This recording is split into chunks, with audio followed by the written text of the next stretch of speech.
My dear friends, myself Jayanti Mesuri, and today let's go ahead with the story of brave girl Arunima Sinha.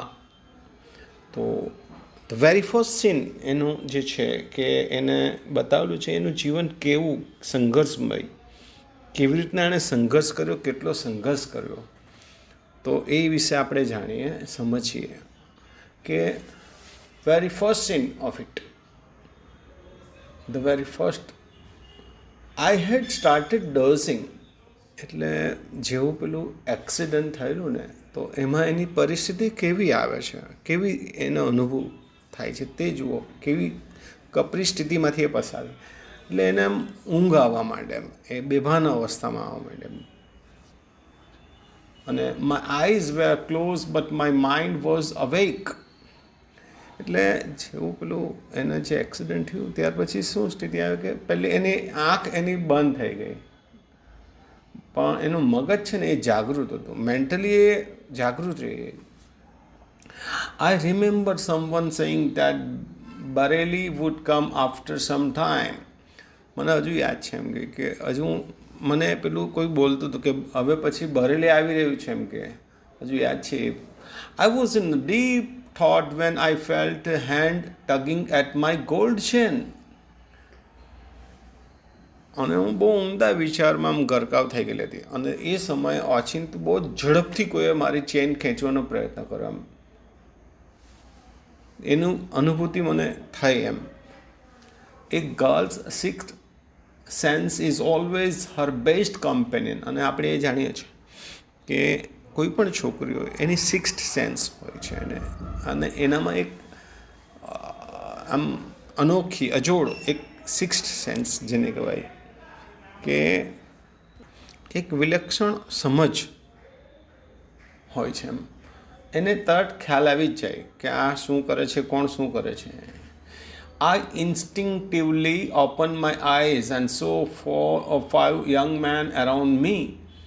અને મારા આમ મનોબળથી એકદમ મજબૂત કરીને મેં મારી આંખો ખોલી અને જોયું કે મારી આજુબાજુ 4-5 યંગ મેન હતા એમ મારી આજુ ફરતે. Their drunken looks and behavior gave me an inkling of their intention.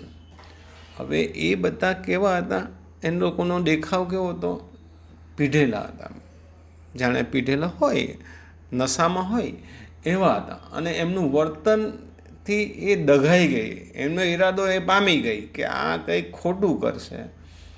એટલે એને જાણી ગઈ, કારણ કે છોકરીઓમાં આ સિક્સ સેન્સ હોય છે, એ લોકોને ખ્યાલ આવી જાય કે આવું કંઈક અજુગતું બની શકે એમ. તો I stood up in a flash to tell them that I had no intention of parting with my chain. I stood up in a flash. અને stood up in a flash એટલે હું તરત જ ઊભી થઈ આમ ચમકારા જેમ થાય ને લાઇટનો, ટીવી રીતના, અને એમને કહી દીધું I had no intention of parting with my chain. હું તમને મારી ચેન આપવાની નથી. કારણ કે એ એટલી ચતુરાઈથી, અને જેને કેટલી ફિટ હશે એના પરથી એ તમે વિચાર કરો. સો દે કેમ ટુગેધર એટ મી. હવે આ જેટલી ત્વરાથી, વીજળી ત્વરાથી જેને કહેવાય એમ, ફટાક ડેકીને ઊભા થઈ જાય અને કહી દીધું કે હું મારી ચેન નહીં આપવાની હા. એટલે એ લોકો બધા ભેગા થઈને એની પાસે આવ્યા. ઇવન ધો ધ કમ્પાર્ટમેન્ટ વોઝ ફૂલ. એટલે આખા કમ્પાર્ટમેન્ટમાં, એટલે જે રેલવેનું આખું જે કમ્પાર્ટમેન્ટ ડબ્બો હતો તેમાં બહુ બધા માણસો હતા, ફૂલ પેસેન્જર ઘણા બધા હતા. Non of my fellow passengers got up to even inquire what was happening. પણ કમનસીબી જો કે કોઈ પણ વ્યક્તિ આખા ડબ્બામાંથી, કમ્પાર્ટમેન્ટમાંથી કોઈ પણ એક વ્યક્તિઓ ઊભા થઈને પૂછ્યું નહીં કે તપાસ નહીં કરી કે ભાઈ શું થઈ રહ્યું છે, શું થતું થાય છે. કોઈ ઊભું નહીં થયું એમ કે forget about their coming to my rescue. અને એ વાત તો ભૂલી જાઓ કે એમાંથી કોઈ મને બચાવવા માટે આવે. કોઈ એને બચાવવા માટે નહીં આવ્યું. I had no option but to take them on. એટલે મારી પાસે હવે કોઈ વિકલ્પ બચ્યો જ નહીં હતો સિવાય કે એમનો સામનો કરવાનો. So I caught a youth who was trying to size me up. એટલે એક યુવાનને, એક છોકરાને મેં જોયો કે જે મને આમ ઉપરથી નીચે આમ જોયા કરતો કે હા માપતો હતો કે આમ છે તેમ છે, ધ્યાનમાં રાખતો હતો. તો એણે એને બરાબર. તો અરુણિમા સિંહ કેટલી બહાદુર છે તે જુઓ. પેલો છોકરો જે એને આમ ઉપરથી નીચે સુધી જોતો હતો કે આને ધ્યાનમાં રાખવું પડે, એવું આમ દુશ્મન હોય તો એને ધ્યાનમાં નહીં રાખીએ આપણે, પડકાર નહીં કરી તેવી રીતના. તો પેલી ગભરાઈ નહીં છોકરી, અરુણિમા સિંહ ગભરાઈ નહીં, પણ એણે શું કર્યું, by his collar and pushed him back. પણ એને કોલર પકડીને એક મારી, એને એક લાટ. I kick a couple of orders, અને બીજા બેનો એક એક લાટ મારી એમ, કારણ કે એને એનું બચવાનું હતું. એણે એની સોનની ચેન એકલી નહીં બચાવવાની, એણે એની જાતને શું બચાવવાની હતી. An exceptional battle had begun inside the train on the move. અને ચાલતી ટ્રેનમાં એક અપવાદ કહી શકાય એવું યુદ્ધ ચાલતું હતું. એમ અપવાદ, આવું ક્યારેક બને નહીં ભાઈ. કોઈ એકલી છોકરીના હાથે કોઈ 5-7 યુવાનો હોય ને એના હાથે લડે ને મૂકે, આવું કોઈ દિવસ બનતું નહીં હોય. પણ આ અપવાદ કહેવાય, ને તે પણ ટ્રેન ચાલતી હતી પાછી. The walls made another attempt two snatch my chain. એટલે પેલા વરુઓ હતા ને બધા, પેલા આજુબાજુ જે 4-5 જણા, તો એને વરુ કહે છે, ખાઉતર છે કહે ને તેવી રીતના જંગલી માણસોની જેમ. તો એને પાછો પ્રયત્ન કર્યો એની ચેન ખેંચવાનો, ઝૂંટવી લેવાનો. Still I resisted until one of them, driven by a frenzy, gave me an extra hard kick using all his force. એ ત્યાં સુધી એને લોકોની સામે ટકી રહી કે જ્યાં સુધી કોઈ એને એક લાટ મારી નહીં. એક જણાએ પછી શું થયું કે આટલી લડાઈ ચાલતી હતી તેમાં ઓચિંતો એક જણાએ એકદમ જોરમાં એક લાટ મારી હતી. તો એટલી જોરમાં લાટ મારી કે એનાથી રહેવાયું નહીં. એનાથી એકદમ ગાંડાની, એકદમ ખતરનાક લાટ, જંગલની જેમ. Off balance, I could not recover in time. હવે એટલી જોરમાં લાટ મારી કે એનાથી એનું સંતુલન નહીં રહ્યું, અને એ પાછી આમ ટકી નહીં શકે એ લોકોની સામે લડવા માટે. તો શું થયું, તો આઈ literally flew out of the train. અને એ એટલી જોરમાં લાટ મારી કે એને ટ્રેનની બહાર ફેંકી દીધી, એટલે કે ટ્રેનની બહાર ફેંકાઈ ગઈ. Steel holding my mobile phone, પણ એના હાથમાં હજુ ફોન હતો, એ પકડી રાખેલો હતો.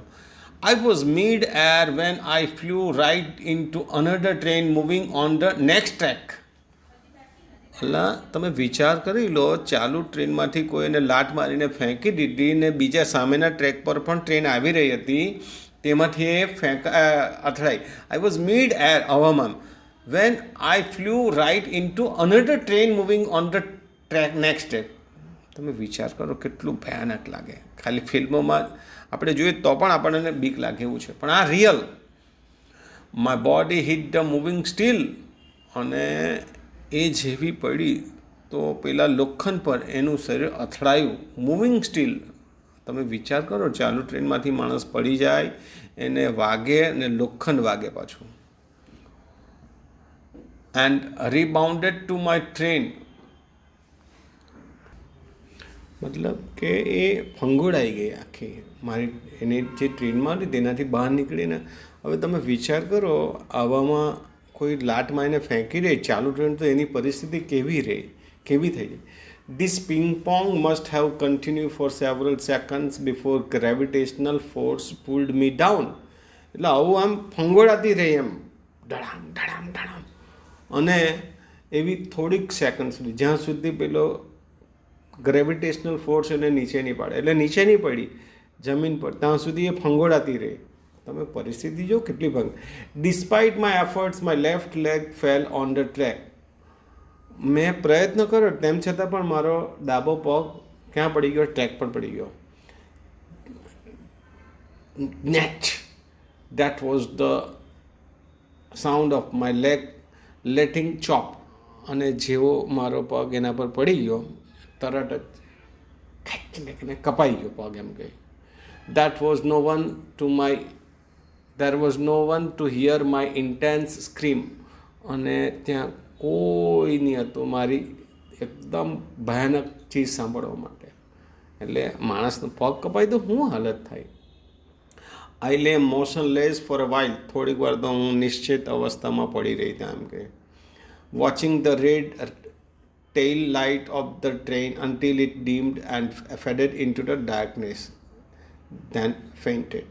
એટલે એ જેવી એનો પગ કપાઈ ગયો તો ત્યાં પડી રહી, એટલે પછી એને કઈ કઈ વસ્તુ યાદ છે તે જો કે લાલ લાઇટ આવતી હતી, પછી કંઈ આમ થયું ટ્રેન, પછી એની આંખ બુઝાવા માંડી એટલે આમ બંધ થવા લાગી, પછી અંધારું છવા માંડ્યું અને એક ઘસર પડી ગયો. તો જુઓ પહેલા સીનમાં એ અરુણિમા સિન્હા કેટલી ખતરનાક પરિસ્થિતિનો સામનો કર્યા પછી પણ હિંમત નથી આવતી.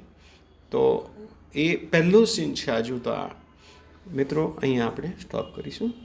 થેન્ક્સ.